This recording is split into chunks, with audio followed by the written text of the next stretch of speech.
close your eyes, if you haven't already, and let the world fall away. Imagine yourself standing on a jagged, windswept shore, where the air is thick with salt and the distant cry of gulls. It's the 12th century, long after the Viking longships have faded into legend, and you're about to step into the quiet, relentless rhythm of a Nordic fishing village. This isn't a tale of heroes or conquests, it's a slow, deliberate journey through lives shaped by the sea, the cold, and the weight of survival. Over the next 2 hours, we'll wander through the daily grind of a fisher's life, trace the silent exile of a forgotten queen, uncover the eerie secrets of peat bogs, and sit by the fire in a chieftain's hall where power speaks in whispers. Let the steady cadence of these stories carry you, like the tide, toward rest. Settle in, breathe deeply, and let's begin. Imagine yourself waking before dawn, your breath visible in the chill of a small wooden hut. The walls are rough-hewn pine, patched with moss to keep out the wind that howls off the sea. Your bed is a low platform of packed earth, layered with straw and a single woolen blanket, scratchy against your skin. The air smells of damp wood, stale smoke, and a faint, ever-present tang of fish oil. Outside, the world is still cloaked in darkness, the stars sharp above the jagged cliffs of what is now Norway's coast. The sea is calling, and it does not wait. You rise, your joints stiff from the cold, and pull on layers of wool tunic, leggings, a heavy cloak that's never quite dry. The fabric clings to you, heavy with the scent of brine and sweat. Your boots, made of thick leather and sealed with animal fat, creak as you move toward the door. The fire in the center of the hut has dwindled to embers, and your fingers fumble in the dark to stir it back to life. A faint glow illuminates the room, casting shadows on the walls, where dried cod hang like silent sentinels. You have no time to linger, the tide is turning, and the day's work waits. Step outside, and the wind hits you a sharp, salty gust that carries the low roar of waves crashing against the rocks. The village is small, no more than a dozen huts clustered along the shore, their sod roofs blending into the hillside. The ground beneath your feet is a mix of sand and gravel, slick with seaweed and frost. In the distance, the dark shapes of fishing boats bob against the horizon, their wooden frames creaking in rhythm with the sea. Your neighbors are already moving, their figures shadowy in the pre-dawn light, their voices low and muffled. There's no chatter, no laughter, only the quiet purpose of people who know the day will be long and unforgiving. You make your way to the shore, where your boat waits, a small, sturdy vessel carved from oak, its planks weathered by years of salt and storm. It's not a grand longship, but a humble curragh, built for 1 or 2 men to row into the shallows. The oars are heavy in your hands, they would worn smooth by years of use. You check the nets, woven from hemp and mended with coarse thread, their fibers stiff with frost. Your fingers, numb fingertips ache as you untangle them, the cold biting into your skin. This is the first test of your endurance, and the day has only begun. You push the boat into the water, the icy waves lapping at your legs. The sea is a living thing, restless and unpredictable, its surface glinting faintly in the starlight. You climb in and begin to row, the oars dipping into the water with a steady, rhythmic splash. The cold seeps through your cloak, settling into your bones. Your breath forms clouds in the air, and your hands, already chapped and raw, burn with the sting of salt. Out here, there is only the sea, the sky, and the weight of your own survival. The village fades into a faint line on the horizon, and you are alone with the vast, unyielding water. The work is grueling. You cast the nets, their weight pulling at your shoulders as you spread them across the surface. The sea is rich with cod and herring, but it does not give them up easily. Hours pass as you wait, the boat rocking gently, the silence broken only by the slap of waves and the occasional cry of a seabird. Your stomach growls, but there's no food yet, only the promise of yesterday's herring stew. Waiting back at the hut, the thought of it, thick and oily, keeps you going. You haul in the nets, your muscles straining, and salt through the catch. Some fish are too small and go back into the sea, others are keepers, their scales glinting like silver in the faint light. You work quickly, knowing the tide will turn soon, and a journey back will be harder. By mid-morning, the sun has risen, though it's little more than a pale glow behind the clouds. The cold never relents, and your hands are now cracked and bleeding, the salt stinging every cut. You row back to shore, the boat heavy with fish, and drag it onto the beach. The village is awake now, though it's hardly lively. Women and children move about, tending fires, cleaning fish, weaving nets. Their faces are weathered, their eyes sharp but weary. Life here is a constant struggle, a rhythm of survival that leaves no room for idleness. You carry your catch to the drying racks, where the fish are gutted and hung to cure in the wind. The air is thick with the smell of fish oil and seaweed, a scent that clings to everything: your clothes, your hair, your skin. You pause for a moment, chewing on a strip of dried cod, its texture tough and salty. There's no time to linger, the nets need mending, the boat needs repairs, and the day's work is far from over. You trade a few words with a neighbor. Your voice is low and clipped. The conversation is practical tides weather, the state of the catch. There's no energy for anything more.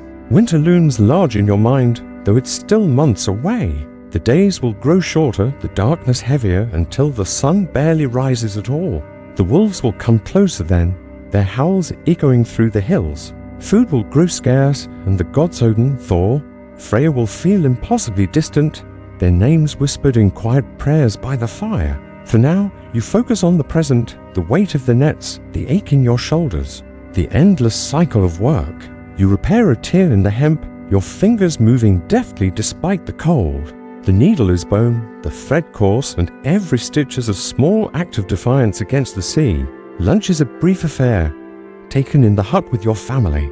The stew is, as you left it, herring, barley, and a few wilted herbs warmed over the fire. You eat in silence, the only sound the crackle of the flames and the distant roar of the sea. Your children, bundled in wool, watch you with wide eyes, already learning the ways of this life. Your wife tends the fire, her hands as rough as yours, her face lined with the weight of years. There's love here, but it's quiet, unspoken, woven into the small gestures of survival: passing the bowl, mending a cloak, sharing the warmth of the fire. The afternoon brings more work.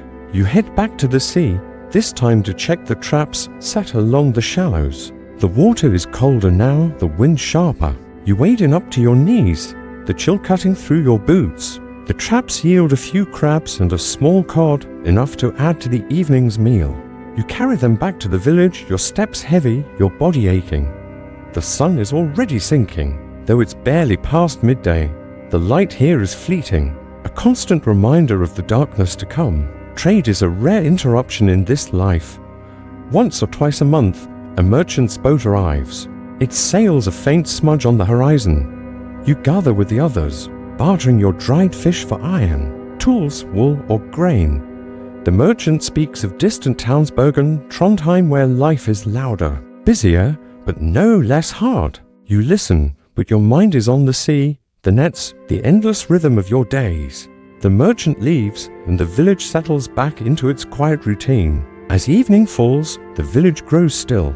You return to your hut, where the fire burns low. Supper is another bowl of stew, another strip of cod, perhaps a piece of flatbread baked on a hot stone. You sit close to the fire, its warmth a small comfort against the cold that seeps through the walls. The children sleep, curled up in their blankets, while you and your wife mend nets by the flickering light. The silence is heavy, broken only by the crackle of the flames and the distant howl of a wolf. You tell a story, softly, about the old Godster's hammer, Freya's tears passing the time until sleep claims you. Life here is a test of endurance, a balance of strength and patience. The sea gives, but it also takes. The cold hardens you, but it also wears you down. Every day is the same, yet no day is certain. You lie down on your straw bed, the woolen blanket pulled tight, and listen to the wind outside. The sea is still out there, waiting for you, as it always will be. You close your eyes, and the rhythm of your life, the creak of the boat, the slap of the waves, the weight of the nets carries you towards sleep. This is the world of the Nordic fishing village, where survival is an art, and silence is everything. You wouldn't last a day, not because of weakness, but because of the sheer, unrelenting weight of it all. The cold, the hunger, the endless work. It's a life that demands everything and gives little in return. Yet for those who lived it, it was simply life. As you drift off, Imagine their faces, their hands, their quiet strength, and let the thought of it carry you into the next part of our journey. As the wind fades over the Nordic fishing village, let your mind drift eastward across the cold, grey waters of the Baltic Sea. The creak of fishing boats gives way to the soft rustle of birch leaves, and the salty air is replaced by the faint scent of incense and damp stone. You're no longer a fisher toiling by the sea, but a quiet observer in the shadowed halls of a distant court, where power is woven with words and silence holds as much weight as a crown. This is the world of Ingigerd Olafsdotter, a woman born to royalty, shaped by ambition, and softened by exile. Her story is not one of battles or conquests, but of resilience, faith, and a life lived in the margins of history. Settle deeper into your rest, and let her tale unfold like a slow, steady river. Imagine yourself standing in the year 1000 in the heart of Sweden, where the old gods Odin, Thor, Freya still linger in the whispers of the forests, though the cross of Christianity is rising. Ingigerd is born in Uppsala, the daughter of King Olof's Konung, the first Christian king of Sweden. Her father's court is a place of tension, where pagan traditions clash with the new faith, and alliances are forged with careful words and wary glances. As a child, Ingigerd moves through this world with sharp eyes, her mind quick and curious. The air smells of wood smoke and mead, and the halls are alive with the low hum of skalds reciting tales of heroes. She learns early that power is not always loud, it is in the pause before a decision, the choice of a word, the silence that follows a command. Ingigerd grows into a young woman of striking intelligence, her presence steady and composed. Her hair, long and pale, is braided with care, and her gowns, though simple by later standards, are woven with fine wool and adorned with silver brooches. She is not just a princess, but a diplomat in training, taught to navigate the delicate balance of her father's ambitions. Sweden is a young kingdom, its borders uncertain, its neighbors Norway, Denmark, and the distant lands of the Rus both allies and rivals. Marriage, she knows, is a tool of peace, and her hand is a prize that could bind nations. Yet even as a girl, she dreams of more, not of glory, but of purpose, of leaving a mark beyond the shadow of a throne. By her late teens, Ingigerd's fate is sealed. Her father negotiates a marriage to Yaroslav, the Prince of Novgorod, a rising power in the lands of the Rus, far to the east. The alliance promises stability for Sweden and trade routes through the rivers of the Rus to the riches of Byzantium. Ingigerd, barely 20, prepares to leave her home. Imagine her standing on the shore of Lake Mälaren, the water reflecting the pale sky, as she boards a ship bound for the east. The wind carries the scent of pine and earth, and her heart, though steady, is heavy with the weight of leaving everything she knows. She is not just a bride, but a bridge between worlds, carrying her father's hopes and her own quiet resolve. The journey is long, the ship swaying through the Baltic's restless waves, then along the rivers that wind through dense forests. The air grows colder, the landscape wilder as she approaches Novgorod, a city of wooden walls and golden domes where the Christian faith is taking root.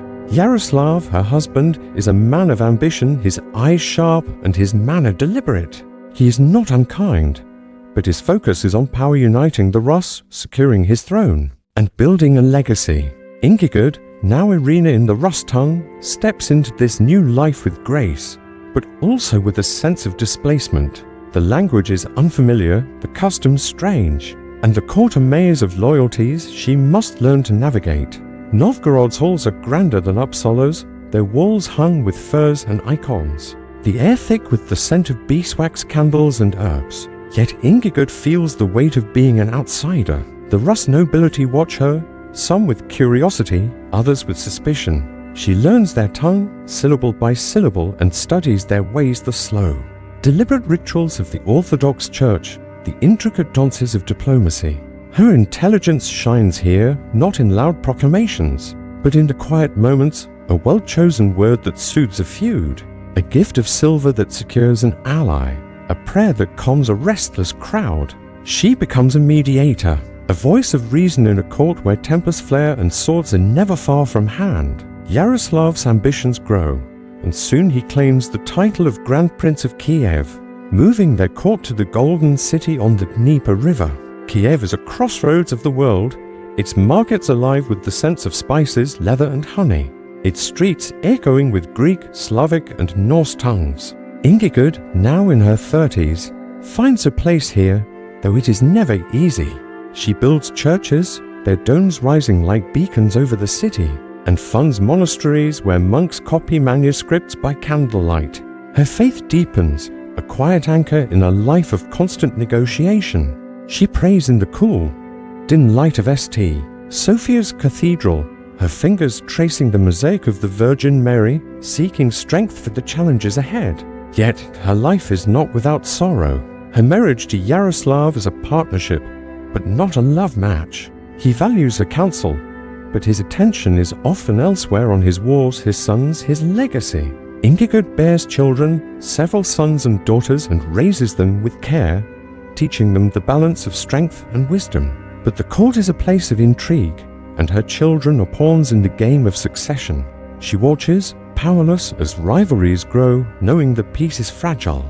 Her own health begins to falter, the cold winters of Kiev settling into her bones. The scent of incense, once comforting, now clings to her like a reminder of time passing. In her 40s, Ingigerd makes a choice that will define her legacy. She steps away from the court, not in defeat, but in purpose. She takes the veil, becoming a nun in a convent in Novgorod where she had once been a young bride. The world knows her now as Anna, a name that carries the weight of her faith. The convent is simple, its walls of wood and stone, its air filled with the soft chant of prayers. Here, she finds a kind of peace, though it is tinged with melancholy. She spends her days in quiet work copying manuscripts, tending the sick, praying for her children and the land she helped shape. The scent of parchment and ink becomes her companion, the rhythm of the liturgy her solace. Ingigerd's exile is not just physical, but historical. Her deeds, her churches, her diplomacy, her quiet strength are overshadowed by her husband's legacy and the rise of her sons. The skalds sing of Yaroslav the Wise, but rarely of Irina or Anna or Ingigerd. Yet her influence lingers like the faint echo of a bell. She negotiates marriages for her daughters, binding the Rus to Norway, Sweden and France. She writes letters, her script careful and precise, offering counsel to her sons. Even in the convent, she is a queen, her power softer but no less real. Her final years are spent in Novgorod, where the winters are long and the silence deep. Imagine her sitting by a small fire, her hands wrapped in a woolen shawl, her eyes tracing the lines of a psalter. The air smells of pine and snow, and the world outside is still, as if holding its breath. She dies in 1050, her body laid to rest in the church she helped build. Her name soon woven into legend. The Rus call her a saint, though the world beyond forgets her. Her grave, simple and unadorned, is a testament to a life lived not for glory, but for purpose. As you listen, imagine Ingigerd's face, not the face of a queen in a tapestry, but a woman who carried the weight of two worlds. Her eyes, sharp but kind, hold the story of a life that was both remarkable and unseen. Her hands, worn from years of work, tell of strength that did not shout, but endured. Her story is a quiet one, a thread in the vast tapestry of history, and it carries you now toward rest. The scent of incense fades, the chant of prayers softens, and the world of the Rus grows distant. Let Ingigerd's silence guide you like a lullaby into the next part of our journey. As the echo of Queen Ingigerd's prayers fades, let your mind drift northward again, back to the cold, windswept landscapes of Scandinavia. The golden domes of Kiev dissolve into a vast, open expanse where the earth is soft and wet, and the air carries the sharp scent of moss and decay. You're standing now on the edge of a peat bog, a place where the ground shifts beneath your feet, and the silence is so deep it feels alive. The sky above is heavy with clouds, the light dim and grey, casting long shadows across the marsh. This is not a place of bustling villages or grand courts, but a timeless, quiet world where secrets are buried secrets that refuse to stay silent. Welcome to the mystery of the bog bodies, where the earth itself holds stories of life, death, and the rituals that bound them. Settle deeper, breathe slowly, and let this eerie calm carry you into the past. Imagine yourself walking carefully along a narrow path, the ground spongy and damp beneath your boots. The bog stretches out around you, a patchwork of dark pools and tufts of grass, dotted with stunted birch trees and clumps of heather. The air is cool, thick with the scent of wet earth and decaying plants, a smell that clings to your clothes and lingers in your lungs. It's the 12th century, but the bogs have been here for millennia, their quiet depths preserving the traces of those who came before. The locals avoid this place, whispering of spirits and ancient rites, but you pause, drawn by the stillness, by the sense that the bog is watching. Peat bogs are strange, almost otherworldly places. Formed over thousands of years, they are layers of decayed plants, sphagnum moss, sedges, and reeds compressed into a dense, waterlogged mass. The water here is acidic, low in oxygen, and cold, creating a natural tomb where decay is slowed to a whisper. Things dropped into the bog tools, offerings, or people sink into its embrace and remain, untouched by time. As you stand here, the ground feels alive, shifting slightly under your weight, as if it might swallow you too. The silence is broken only by the soft gurgle of water and the distant call of a curlew, its cry sharp against the quiet. The bog bodies, as they're called today, are the most haunting relics of this landscape.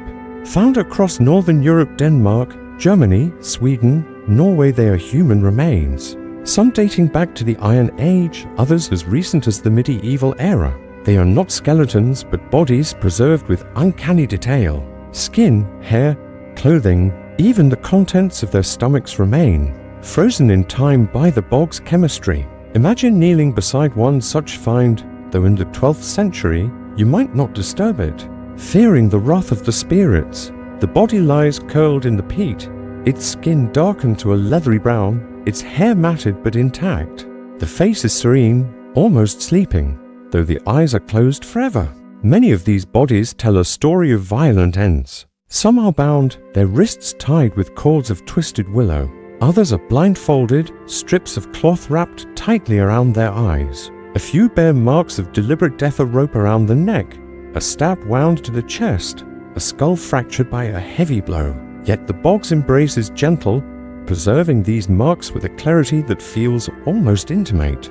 You might wonder, as you gaze at this silent figure, who they were. A criminal, punished for a crime, a sacrifice offered to appease the gods, or something else entirely, a traveler lost to the bog's treachery, or a victim of a feud. The bog keeps its secrets, but it offers clues, and each one draws you deeper into its mystery. Consider the Tolland man, though he's from an earlier time, found in Denmark centuries later.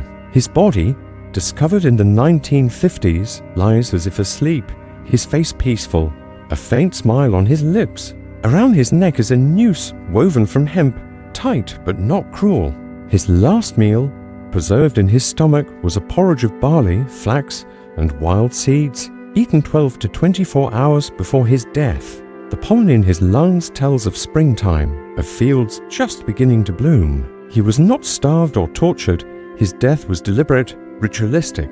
Was he chosen, honored in some way, or condemned? The bog does not say, but its silence invites you to wonder. Other bodies tell similar tales. The Graubale man, also from Denmark, bears a slit throat, his wound clean and precise as if made with care. His hands are soft, unmarked by labor, suggesting a life of privilege, yet he met a brutal end. The Lindo man, found in England, was struck on the head, garroted and stabbed. His death a threefold act that speaks of ritual. Some bodies are adorned with keramba beads, woolen caps, leather belts, while others are naked, their possessions stripped away. The bog preserves them all, without judgment, their stories woven into the peat like threads in a tapestry. What do these clues tell us? The bogs were not just graves, but sacred places. In the Iron Age and into the medieval period, they were liminal spaces, neither land nor water, where the veil between the human and the divine felt thin.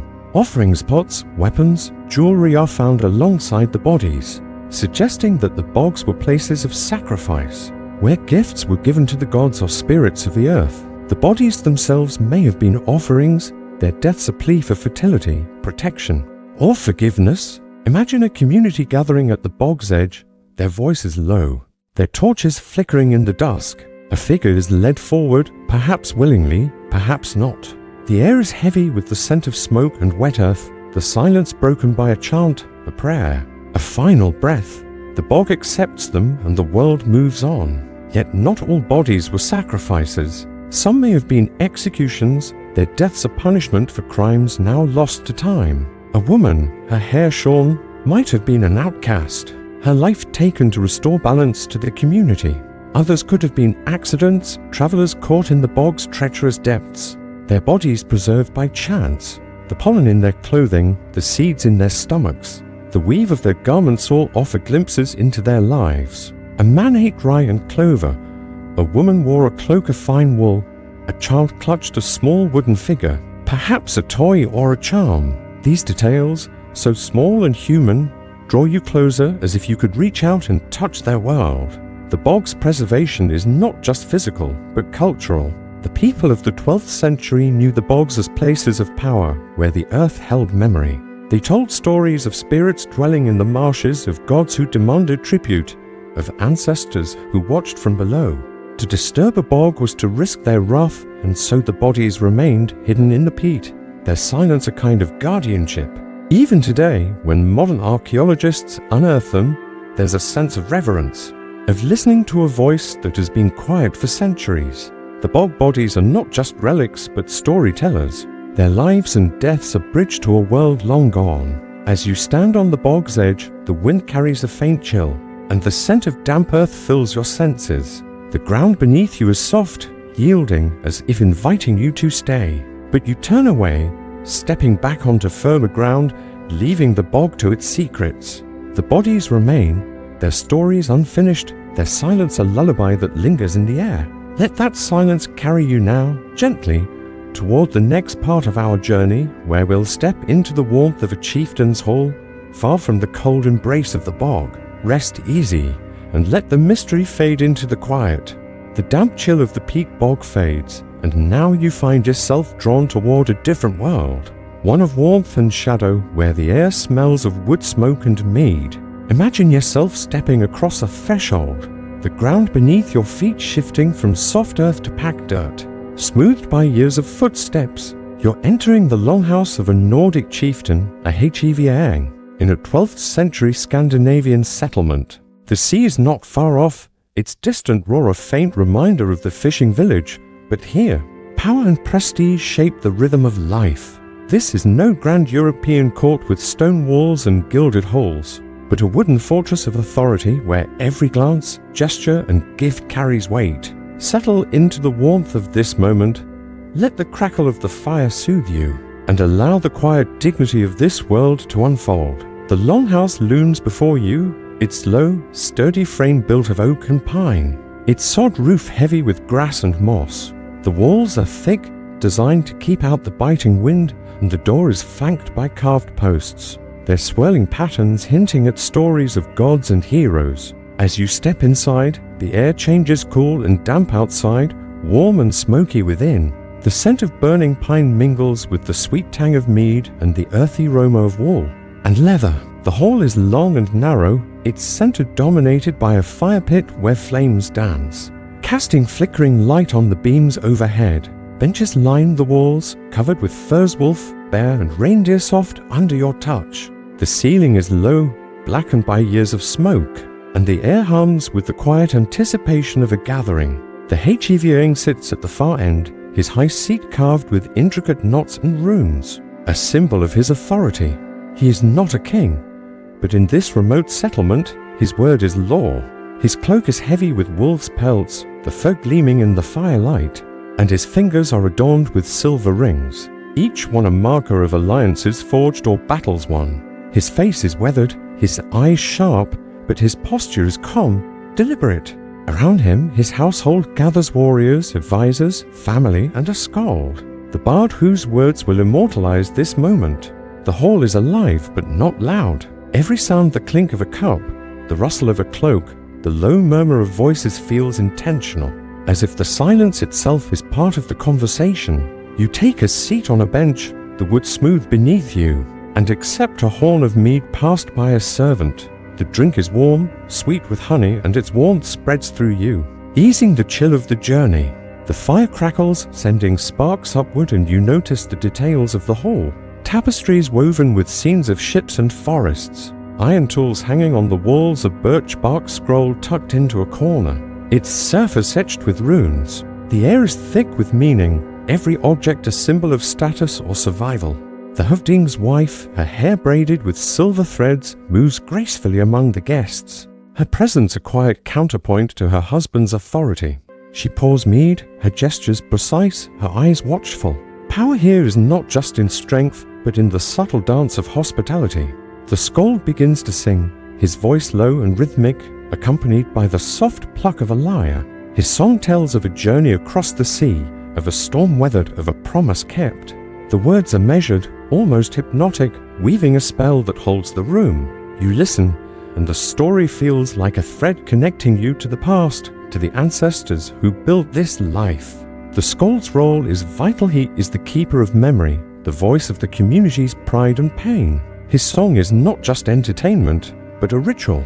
A way to honor the gods and the dead while binding the living together. The firelight flickers on his face, and you notice the others in the hall, warriors with scarred hands, women weaving at a loom in the corner, children watching wide-eyed from the shadows. Power in this hall is not loud but coded. A warrior offers the Høvding a gift, a dagger with a bone handle, its blade etched with runes. The gesture is simple, but its meaning is complex: loyalty, gratitude, or perhaps a subtle challenge. The Høvding accepts it with a nod, his face unreadable, and the room seems to hold its breath. Decisions are made here, not with shouts or decrees, but with glances and silences. A marriage is arranged with a single word, a feud is settled with a shared cup. The Høvding's authority rests on his ability to navigate these moments, to balance generosity with strength, to command without commanding. The meal begins, served on wooden platters.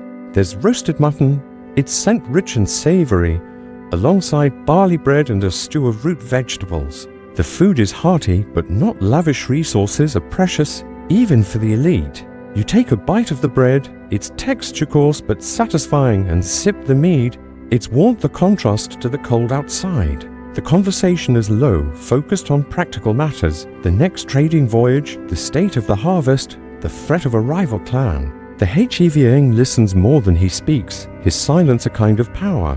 When he does speak, his words are few but weighty, each one chosen with care. You feel the rhythm of this life, steady and deliberate, like the beat of a drum. Outside, the night is deep, the forest silent but for the occasional howl of a wolf. The longhouse feels like a world apart, its warmth a shield against the cold. Yet even here, the harsh realities of life intrude. A warrior speaks of a failed raid, of lives lost to the sea's wrath. The Høvding's wife mentions a child taken by fever last winter. Her voice steady, but her eyes distant.